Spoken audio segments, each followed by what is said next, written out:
magalaw na engine sprocket o maalog. Yan, sobrang alog na. Ito lang ang solusyon, oh. Kumuha lang tayo ng spring. Yan.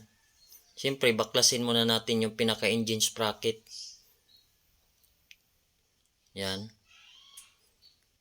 Tanggalin nyo lang yung lock. Pagkatapos, kumuha tayo ng grasa. Lagyan lang natin ng grasa yung pinaka-ihi dyan.